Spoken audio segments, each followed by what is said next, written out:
पश्चिम बंगाल की राजनीति में दिनों टीएमसी मुश्किल दौर से गुजरती दिखाई दे रही है। पार्टी के भीतर असंतोष, नेताओं पर कार्रवाई और विपक्ष के बढ़ते हमलों ने ममता बनर्जी की चिंताएं बढ़ा दी है। हाल के दिनों में कई ऐसी घटनाएं हुई जिनसे ये चर्चा तेज हो गई कि टीएमसी के अंदर सब कुछ ठीक नहीं चल रहा है। सबसे पहले बात करें अभिषेक बनर्जी की, तो पश्चिम बंगाल सीआईडी ने उन्हें पूछताछ के लिए कई बार नोटिस भेजा है।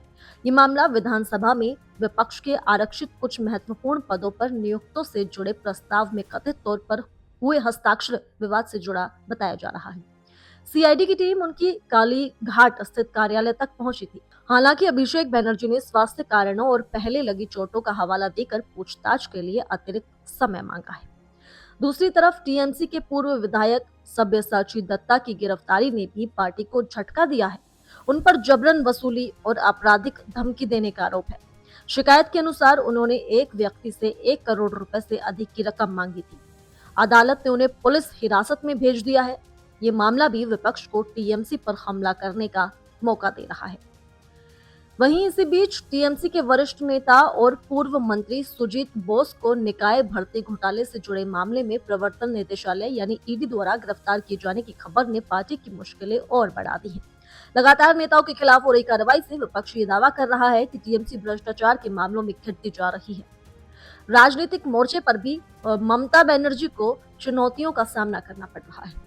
कांग्रेस नेता उदित राज ने उन पर और अरविंद केजरीवाल पर आरोप लगाया है कि उनकी राजनीतिक रणनीतियों की वजह से विपक्षी गठबंधन कमजोर हुआ और नरेंद्र मोदी तीसरी बार प्रधानमंत्री बनने में सफल रहे।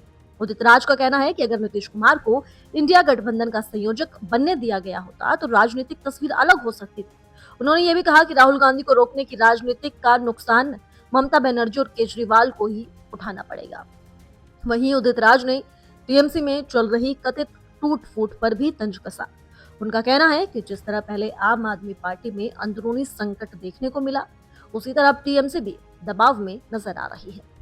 उन्होंने ममता बनर्जी को सलाह दी कि उन्हें इंडिया गठबंधन के साथ पूरी ईमानदारी से खड़ा होना चाहिए। यहाँ तक कि उन्होंने मजाकिया अंदाज में ये सुझाव भी दे दिया कि अगर चाहे तो अपनी पार्टी का कांग्रेस में विलय भी कर सकती है। अब कुल मिलाकर देखा जाए तो टीएमसी इस समय कई मोर्चों पर दबाव झेल रही है।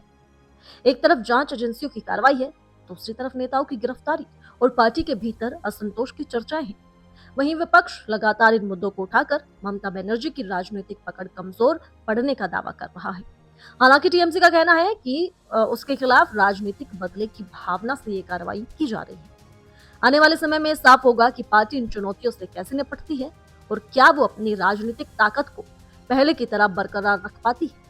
ममता बनर्जी क्या करेंगी, किस तरह से इन चुनौतियों का सामना करेंगी, कैसे फिर से एक बार उभर कर आ पाएंगी, या फिर अब हमेशा के लिए वेस्ट बंगाल से उनका पत्ता कट चुका है। अब ये तो खैर आने वाला समय ही बताएगा। लेकिन पश्चिम बंगाल की राजनीति को लेकर आप क्या कहना चाहेंगे? इंडिया गठबंधन को लेकर आपकी क्या राय है? आप हमें कमेंट कर जरूर बताएं।